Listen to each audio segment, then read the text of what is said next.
اور حدیث کے الفاظ یہ ہیں کہ جب وہ کھولے جائیں گے تو جہاں تک نظر جا رہی ہے وہ پیج وہاں تک کھلتا چلا جائے گا. ارے تمہارے گناہ ہیں، ایک شخص کی بات ہو رہی ہے، ایک شخص ہے، ان کو پاس دیتا ہے جنت کا کہ جاؤ تم بخشے گئے ہو صرف اخلاص کی وجہ سے.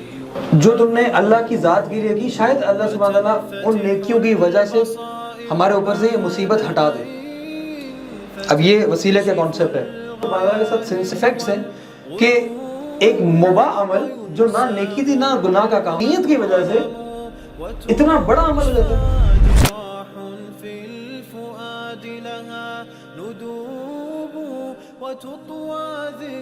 پتہ ہی نہیں ہے کہ اخلاص ہوتا کیا ہے، وہ اخلاص کیسے اچیو کر سکتا ہے. اٹ از این امپاسبلٹی، اس کو پتہ ہی نہیں ہے. تو آج ہم انشاءاللہ تعالیٰ مزید کچھ اخلاص کے فروٹس کے بارے میں بات کریں گے. فروٹس آف اخلاص یعنی فروٹس آف سنسیئرٹی کے معاملات میں اخلاص آپ کو مل جائے، سنسیئرٹی مل جائے، تو وہ جو مباحات ہوتی ہیں، مباحات سے مراد ہے وہ چیزیں جن کا نہ کرنے سے ثواب ملتا ہے اور نہ کرنے سے گناہ ملتا ہے. مباح معاملات ہیں آپ کے، ٹھیک ہے. یعنی مثال کے طور پہ اگر پانی پی رہے ہیں تو پانی پینا کوئی نیکی کا کام ہے؟ نہیں. گاڑی چلا رہے ہیں کوئی نیکی کا کام ہے؟ نہیں. کوئی گناہ کا کام ہے؟ نہیں. کھڑے ہو کے پانی پینا بھی گناہ کا کام نہیں ہے. اگین جسٹ فار کلیریفیکیشن، گاڑی چلا رہے ہیں، بریانی کھا رہے ہیں، دنیاوی جتنے بھی کام معاملات ہیں جو نہ نیکی کے کام ہیں اور نہ ہی وہ کوئی گناہ کے کام ہیں، ان کو کہتے ہیں مباح عمل ہوتا ہے.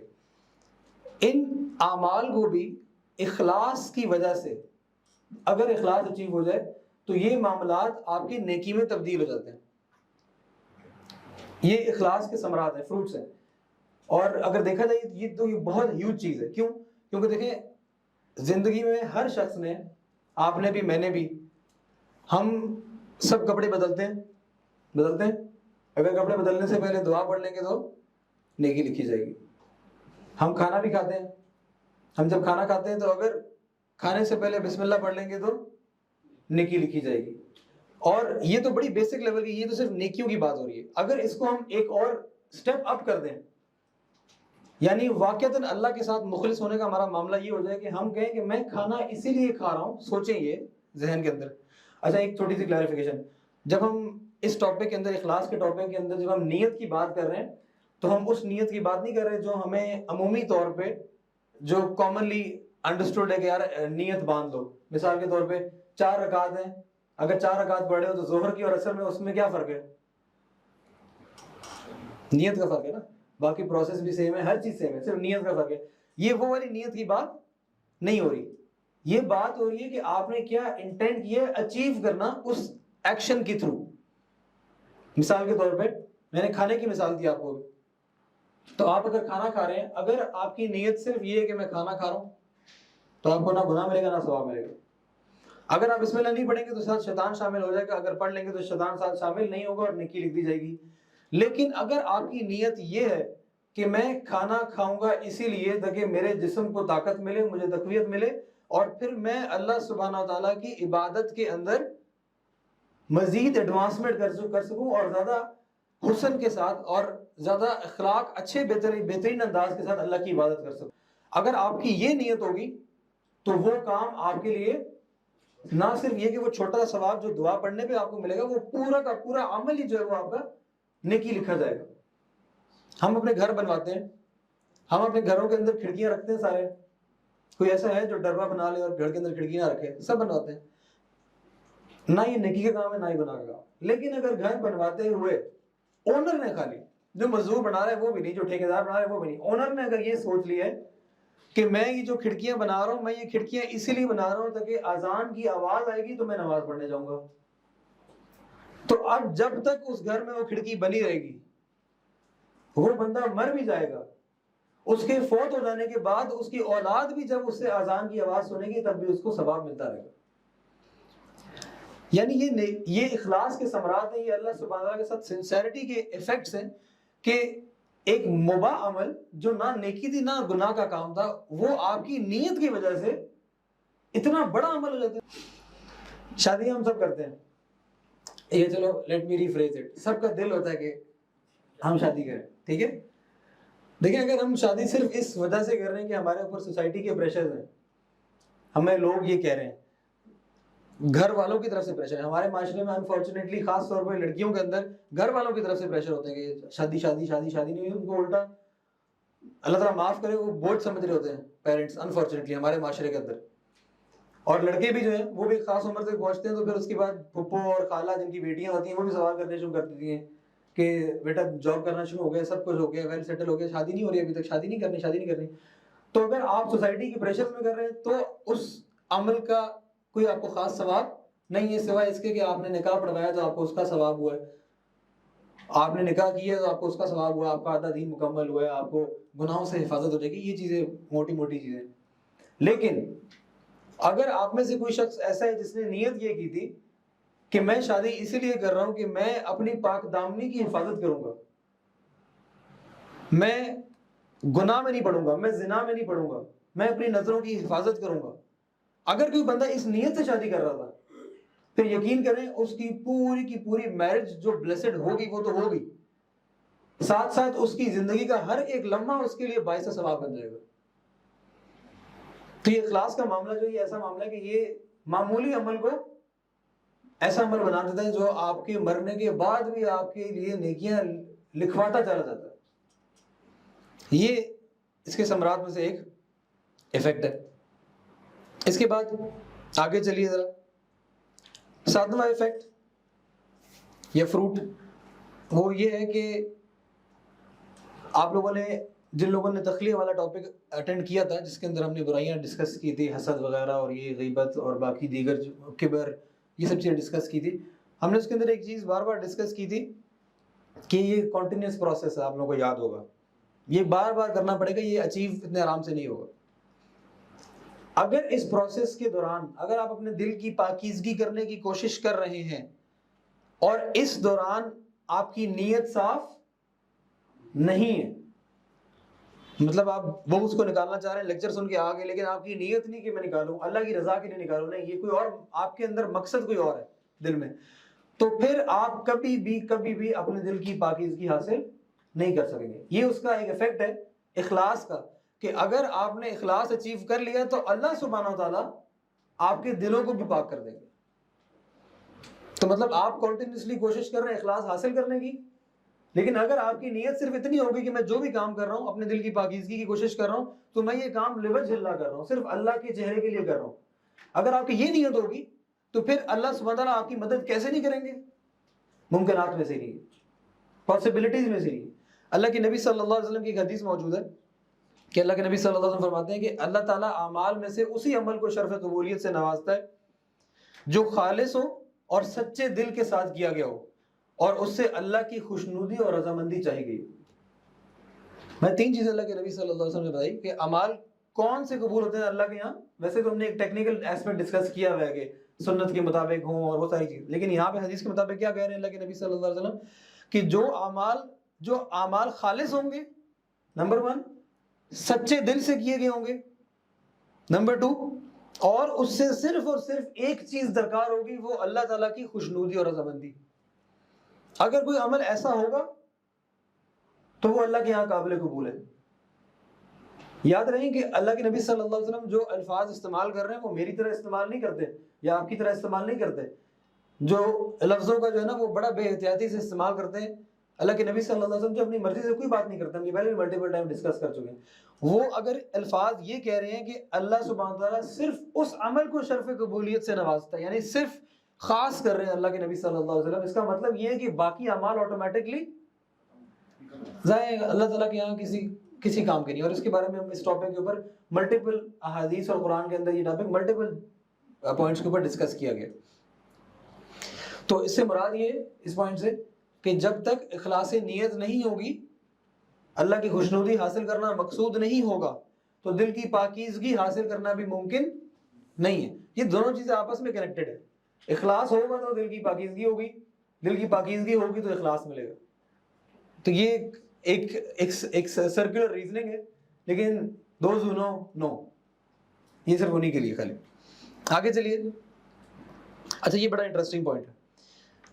اخلاص کی وجہ سے اللہ سبحانہ و تعالیٰ انسان کے جو گناہ ہیں ان کو بخش دیتا ہے.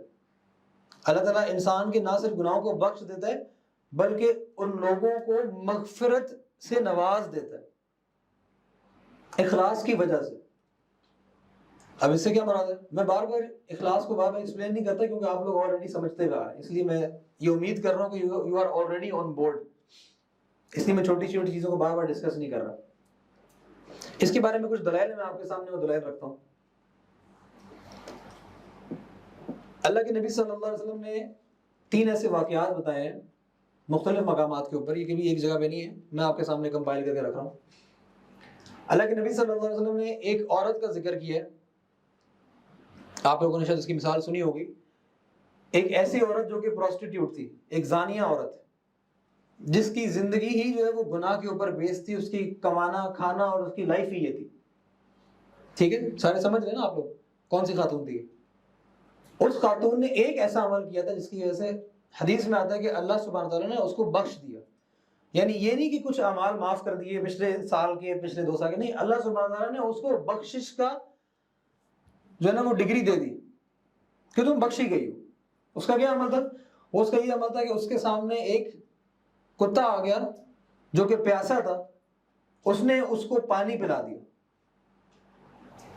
اس نے اس کو پانی پلا دیا, اس کی وجہ سے اس کو اللہ سبحانہ تعالیٰ نے بخشش عطا کر.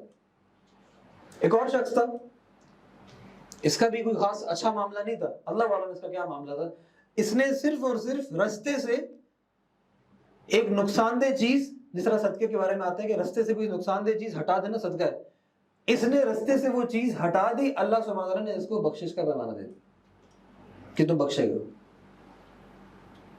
اچھا, ان دونوں معاملات کے اندر ایسے کیا اور لوگ موجود نہیں ہیں جو کہ گناہگار ہیں اور نیکیاں کرتے ہیں؟ موجود ہے نا, بے شمار لوگ ہیں ایسے جو نیکیاں بھی کرتے ہیں اور گناہگار بھی ہوتے ہیں. ان لوگوں کے بیچ میں اور ان افراد کے بارے میں, ان کے بیچ میں فرق کیا تھا؟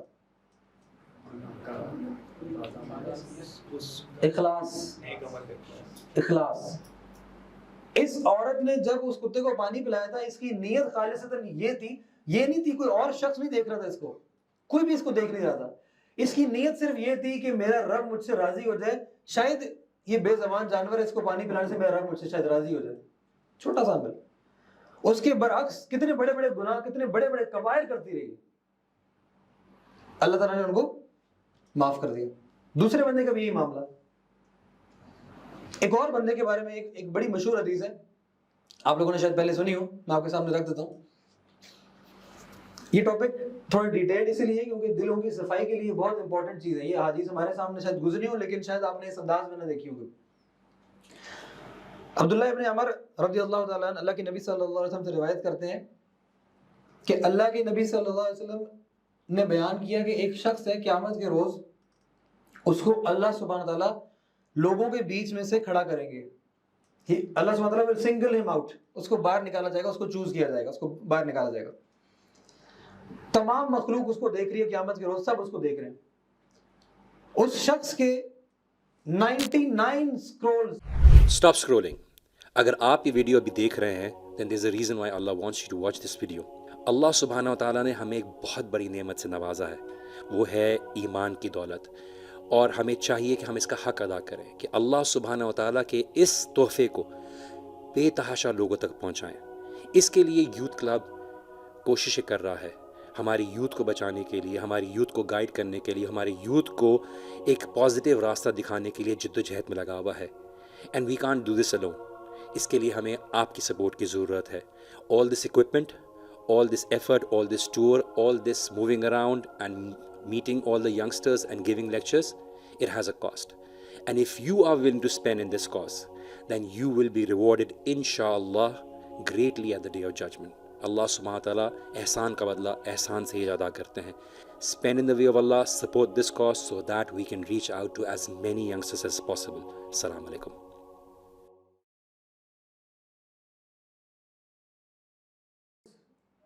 اسکرول سمجھتے ہیں آپ نے شاید فلموں میں دیکھا ہو, ایسے کر کے وہ ایک اسٹک ہوتی ہے, اسٹک کی ارد گرد ایسے ایک پیج لپٹا ہوا ہوتا ہے, اس 2 اسٹکس ہوتی ہیں, ان کو آپ ایسے کھولتے ہیں تو پیج سا بن جاتا ہے ایسے, ان کو کہتے ہیں اسکرولز. ٹھیک ہے, پتہ نہیں کہاں دیکھا ہوگا, میں نے تو کنگ فو پانڈا میں دیکھا تھا.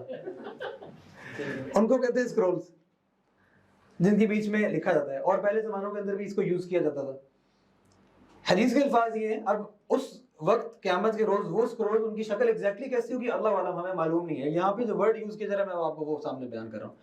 حدیث کے الفاظ یہ ہیں کہ اس شخص کے اعمال کے بارے میں، اس شخص کے اعمال کے 99 اسکرولز، ایسے 99 پیجز کھولے جائیں گے، اور حدیث کے الفاظ یہ ہیں کہ جب وہ کھولے جائیں گے تو جہاں تک نظر جا رہی ہے وہ پیج وہاں تک کھلتا چلا جائے گا، یعنی جہاں تک انسان کی نظر ہے وہ پیج وہاں سے آگے گیا ہوا ہے، اور اس شخص سے اس وقت کہا جائے گا کہ یہ تمہارے اعمال ہیں، یہ تمہارے گناہ ہیں، سارے کے سارے تمہارے گناہ ہیں۔ ایک شخص کی بات ہو رہی ہے، ایک شخص ہے، یہ سب کے سب تمہارے گناہ ہیں، کیا ان میں سے کسی کو تم ڈینائی کرتے ہو کہ تم نے دنیا میں یہ نہیں کیے تھے؟ اللہ سبحانہ وتعالیٰ سے پوچھیں گے کہ کیا میرے فرشتوں نے تمہارے ساتھ زیادتی کی، ان کو لکھتے ہوئے کوئی غلطی کی ان میں سے؟ آگے سے وہ بندہ بولے گا کہ نہیں یا اللہ اس میں سے کوئی غلطی نہیں اور میں کوئی چیز ڈینائی نہیں کرتا ان میں سے۔ اللہ سبحانہ وتعالیٰ کہیں گے کیا تمہارے پاس کوئی ایکسکیوز ہے کہ تم کوئی ایکسکیوز پیش کر سکو، تم نے یہ معاملات کیوں کہتے؟ وہ کہے گا یا رب میرے پاس کوئی ایکسکیوز نہیں ہے۔ اللہ سبحانہ وتعالیٰ اس کو کہیں گے کہ بلکہ تمہارے ایک نیک عمل بھی ہمارے پاس ہے۔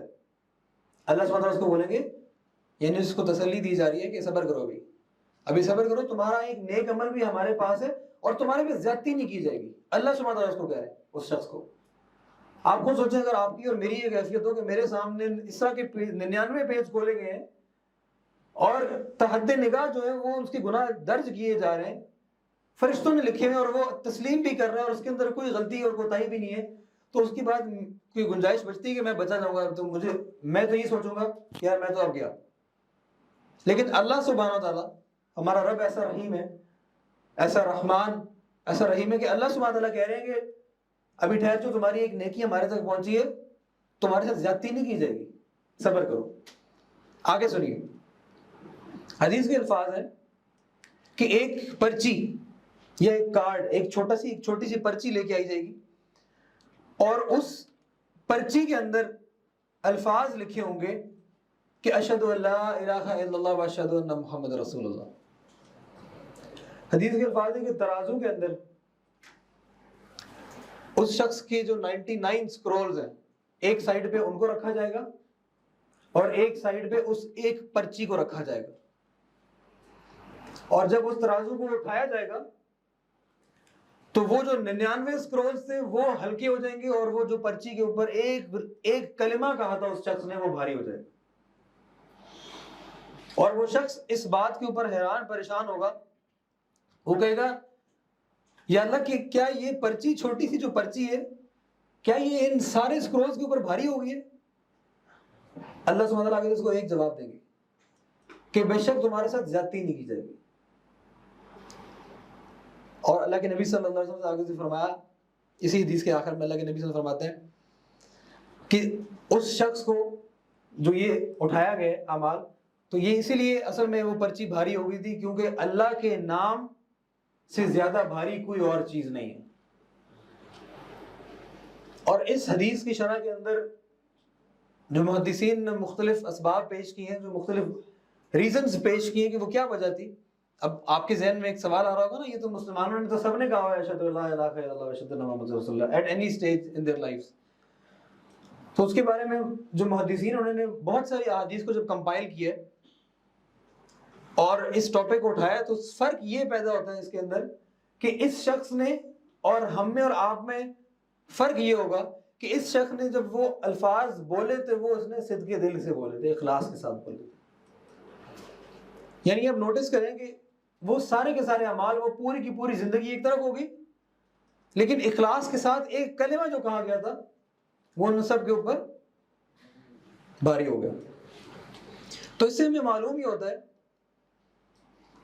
کہ اللہ سبحانہ وتعالی انسان کے گناہوں کو نہ صرف معاف کر دیتا ہے، گناہوں کو معاف کرنے کے بعد انسان کو جو ہے وہ مغفرت کی ڈگری بھی دے دیتا ہے، ان کو پاس دیتا ہے جنت کا کہ جاؤ تم بخشے گئے ہو، صرف اور صرف کس چیز کی بیسس کے اوپر؟ اخلاص کی وجہ سے, اونلی ون تھنگ. تو یہ بھی ایک اثر ہے اخلاص کا. آگے چلیے, یہ کتنے پوائنٹس ہو گئے؟ 8 پوائنٹس ہو گئے. اچھا سبحان اللہ. یہ اچھا اب جو ہے نا وہ جو 9th پوائنٹ ہے وہ یہ ہے کہ اخلاص کی وجہ سے انسان کو اللہ سبحانہ تعالیٰ مصیبتوں سے, پریشانیوں سے, کنفیوژن سے نکال دیتا ہے جو وہ دنیا میں فیس کرتے ہیں. اب یہ میں باتیں کیوں کر رہا ہوں, اس کے دلائل بھی ہیں. ایسے رکو ذرا, صبر کرو, ساری چیزیں آپ کے سامنے پیش کر رہا ہوں انشاءاللہ. اللہ کے نبی صلی اللہ علیہ وسلم سے ایک حدیث بیان کی جاتی ہے کہ اللہ کے نبی, یہ بھی جو ہے نا وہ عبداللہ ابن عمر سے رپورٹڈ ہے, عبداللہ ابن عمر سے تھی, یہ عبداللہ ابن عمر رضی اللہ تعالیٰ عنہ سے رپورٹڈ ہے کہ وہ فرماتے ہیں کہ اللہ کے نبی صلی اللہ علیہ وسلم نے فرمایا کہ 3 لوگ تھے جو شدید بارش کے عالم میں, اب یہ آپ سب نے حدیث سنی ہوگی, اب آپ نے شاید اس اینگل سے نہ سنی بھی آپ سب نے ہوگی, I can guarantee you that. اللہ کے نبی صلی اللہ علیہ وسلم فرما رہے ہیں کہ 3 افراد تھے, وہ چلتے ہوئے جا رہے تھے اور شدید بارش ہو گئی. جب شدید بارش ہوئی ہے تو وہ نیئر بائی ایک غار ان کو نظر آ گیا, ان تینوں دوستوں کو. وہ تینوں جو ہے وہ اس غار میں انہوں نے پناہ لے لی.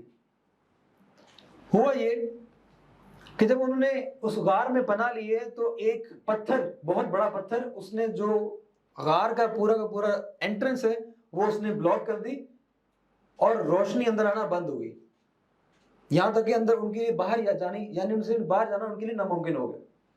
اب اس صورتحال میں ان میں سے ایک شخص کھڑا ہوا اور اس نے کہا کہ اچھا, وہ اپنے باقی دونوں ساتھیوں کو یہ شخص کہہ رہا ہے, یہ بات نوٹس کیجیے گا ذرا, وہ کہہ رہا ہے کہ ان نیکیوں کے اوپر اپنی نظر دوڑاؤ جو تم نے اللہ کی ذات کے لیے کی, شاید اللہ سبحانہ تعالیٰ ان نیکیوں کی وجہ سے ہمارے اوپر سے یہ مصیبت ہٹا دے. اب یہ وسیلے کا کانسیپٹ ہے, لیکن کچھ لوگ اس کو جو ہے نا وہ ایک ایکسٹریم لیول تک لے کے چلے جاتے ہیں اور وہ مردوں تک بھی لے کے چلے جاتے ہیں. لیکن کنفیوز نہیں ہونا, یہ وسیلہ اپنی نیکی کا جو اللہ کی ذات کے لیے کیا تھا اس کی بات ہو رہی ہے. اچھا, اللہ کے نبی صلی اللہ علیہ وسلم فرماتے ہیں کہ اس شخص نے اپنے ساتھیوں کو کہا کہ ان نیکیوں کو دیکھو جو تم نے اللہ کی ذات کے لیے کی تھی, ہو سکتا ہے کہ اللہ سبحانہ تعالیٰ ان نیکیوں کے بدلے اس مصیبت سے, اس پریشانی سے ہمیں نجات دے دے. ان میں سے ایک شخص کھڑا ہوا, وہ کہتا ہے کہ میرے بوڑھے ماں باپ ہیں جو میرے گھر میں میرے ساتھ رہتے ہیں اور میری بیوی ہے. اب یہ بیان کر رہے ہیں کھلم کھلا, اونچا بیان کر رہے ہیں, اب ایسی سچویشن ہے, ٹھیک ہے. وہ کہہ رہے ہیں, ان میں سے ایک کہتا ہے کہ میرے بوڑھے ماں باپ ہیں اور میری بیوی ہے اور میرا ایک چھوٹا سا بچہ ہے جو میرے ساتھ ہوتا ہے گھر میں, ہم لوگ یہ گھر میں رہتے ہیں. وہ کہتے ہیں کہ میں بکریاں چراتا ہوں اور شام میں جب میں گھر آتا ہوں تو میں ان کا دودھ نکال کے سب سے پہلے کن کو پلاتا ہوں؟ اپنے ماں باپ کو پلاتا ہوں. اپنے بچے کو بھی نہیں پلاتا, لیکن چھوٹا بچہ ہے اس کو بھی نہیں پلاتا. وہ کہتے ہیں کہ ایک دفعہ ایسا ہوا, اسی معاملے کے اندر ایک دفعہ ایسا ہوا کہ میں گھر آیا ہوں اپنی بکریاں چرا کے, میں نے بکریوں کا دودھ نکالا ہے اور میں دودھ لے کے آیا ہوں تو میں نے اپنے والدین کو سوتا ہوا پایا. تو وہ کہتے ہیں کہ میں جب ان کے پاس آیا ہوں, میں لیٹ ہو گیا تھا اس دن, وہ کہتے ہیں کہ میں ان کے پاس آیا ہوں تو میں دودھ لے کے ان کے سرانے کھڑا ہو گیا ہوں, یعنی اپنے پیرنٹس کے سامنے کھڑا ہو گیا ہوں, اور جو میرا بچہ ہے, اب یہ جو لوگ شادی شدہ ہیں ان کو بات اندازہ ہو گئی, وہ کہتے ہیں جو میرا بچہ ہے وہ میرے پاؤں پہ رو رہا تھا, جو میرا بچہ ہے وہ میرے پاؤں میں رو رہا تھا, لیکن مجھے یہ بات گوارا نہیں تھی کہ میں اپنے پیرنٹس سے پہلے, جو اللہ سبحانہ وتعالیٰ نے جو حکم دیا گیا ہے پیرنٹس کے ساتھ حسن سلوک کا, کہ میں اپنی اولاد کو پہلے دودھ پلا دوں اور اپنے ماں باپ کو نہ پلاؤں. وہ شخص کہتا ہے کہ میں وہاں پہ کھڑا رہا ہوں اور میرا بچہ جو ہے میرے پاؤں میں روتا رہے یہاں تک کہ فجر ہو گئی. تو اس شخص نے کہا آگے سے کہ اللہ, کہ اگر آپ کو یہ بات معلوم ہے, اللہ سبحانہ وتعالیٰ کیا, اگر آپ, یعنی یہ معلوم سے مراد ہے کہ اگر میں نے واقعتاً آپ کی ذات کے لیے کی تھی, اللہ کو تو معلوم ہی ہے کہ اللہ اگر میں نے یہ چیز تیری رضا کے لیے کی تھی واقعتاً, تو ہمیں اس مصیبت سے نجات دے دے. اور حدیث کے الفاظ ہے کہ پتھر جو ہے وہ تھوڑا سا سرک جاتا ہے اور آسمان نظر آنا شروع ہو جاتا ہے. پھر دوسرا شخص آتا ہے, دوسرا شخص کہتا ہے کہ میری ایک کزن تھی جس سے میں اتنی محبت کرتا تھا جتنی محبت کوئی شخص کسی انسان سے کر ہی نہیں سکتا. اتنی زیادہ محبت میں اس اپنی کزن سے کرتا تھا. اور وہ کہتے ہیں کہ میں اس کو اپنے ساتھ گناہ کی دعوت دیا کرتا تھا کہ تم آؤ میرے ساتھ گناہ کر لو, زنا کرو میرے ساتھ. وہ مجھے کہتی تھی کہ نہیں, وہ مجھے منع کرتی تھی. اور وہ مجھے کہتی آگے سے, وہ مجھے کہتی تھی کہ تم میرے لیے 100 سکے لے کے آؤ گے تب میں اپنا آپ تمہارے حوالے کر دوں گی. تو اس لڑکے نے کہا کہ میں نے بہت محنت کی اور پھر میں نے وہ 100 سکے جمع کر لیے. اور جب میں نے وہ جمع کر لیے پھر میں اپنی کزن کے پاس آیا, اس لڑکی کے پاس میں آیا, میں نے وہ 100 سکے اس کے حوالے کر دیے. اب مجھے معلوم ہے یہاں پہ بچے ہی معلوم ہے, لیکن حدیث کے الفاظ یہ ہیں.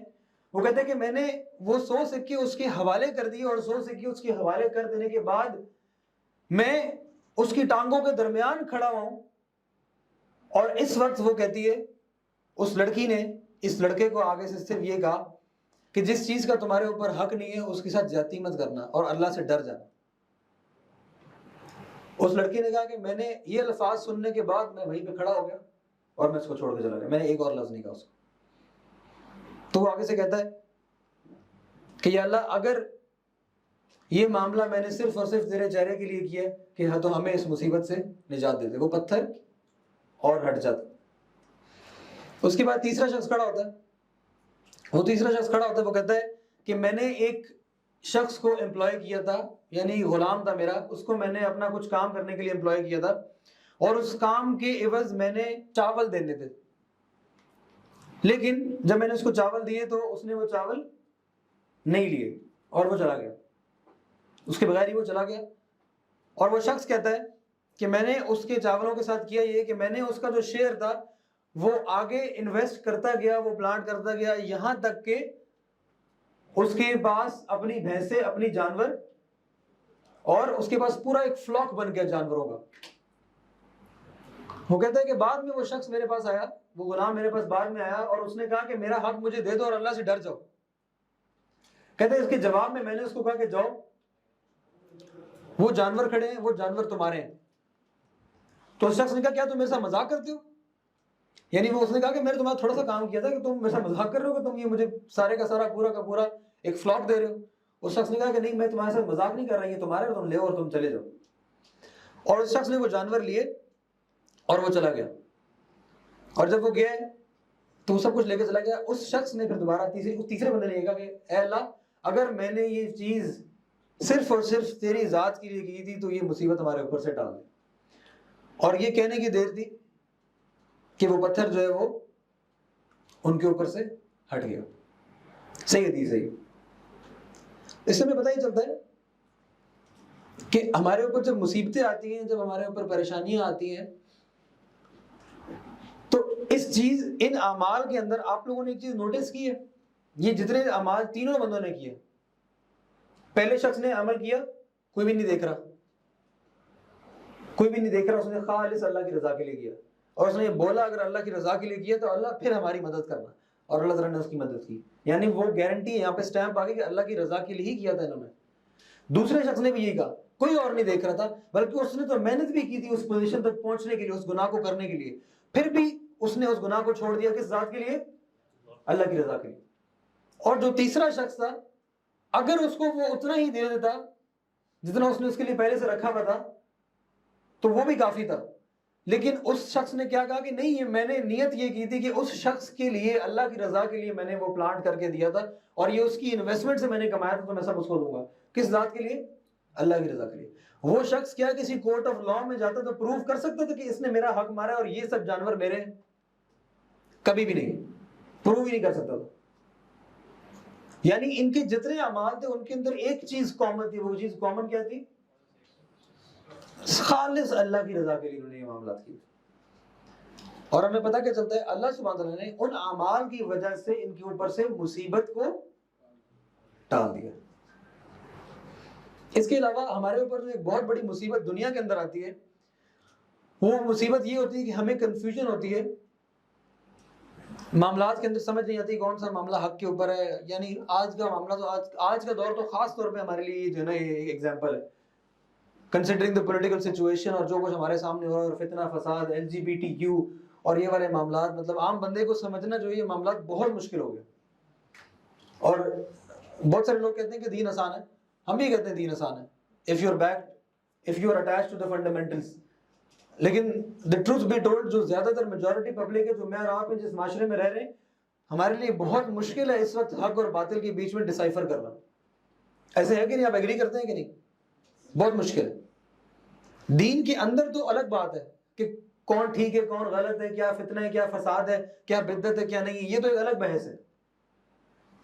آپ دین کے علاوہ جو باتیں عمومی طور پہ معروف سمجھی جاتی تھی, اب تو لوگوں کو ان معاملوں کے اندر کنفیوژن ہے یار. مطلب ہومو سیکسولیٹی کے اندر کنفیوژن ہے, لوگوں کے حق مارنے کے اندر کنفیوژن ہے, مارنے پیٹنے کے اندر کنفیوژن ہے, ماں باپ کے رول کے اندر کنفیوژن ہے کہ ماں باپ کی رسپیکٹ کرنی نہیں کرنی. یہ وہ معاملات تھے جو کہ معروف معاملات تھے, پبلک کو اس کے اوپر یقین تھا. جو مسلمان نہیں بھی تھے, یہ تو یونیورسل ٹروتھس تھے, پبلک سمجھتی تھی کہ یہ یونیورسل سٹینڈرڈز آف مورالٹی تھے جن کو ہم نے اپ ہولڈ کرنا تھا. کپڑے ہم نے پورے پہننے تھے. یہ ویسٹ کو بھی پتا تھا, یہ مسلمانوں کے علاوہ بھی پتا تھا. اب یہ کنفیوژن ہمارے اندر آ چکی ہے کہ اب یہ کنفیوژن ہے کہ نہیں ابھی بات. تو یہ ہمارے اوپر ایک آزمائش ہے کہ نہیں ہے, یہ بھی سب سے بڑی آزمائش. اس کے اوپر بھی ہم پہلے ڈسکس کر چکے ہیں ایٹ لینتھ. اس کے بارے میں بھی سمجھیے کیونکہ ہمارے اوپر یہ بھی مصیبت ہے. تو اخلاص کی وجہ سے اللہ سبحانہ تعالیٰ ہمیں شرح صدر بھی کرتا ہے آج کے معاملات کے اندر, ہمیں کلیئرٹی بھی دیتا ہے کہ اس چیز کو فالو کرنا ہے کس کو نہیں کرنا, کیا حق ہے اور کیا باطل ہے.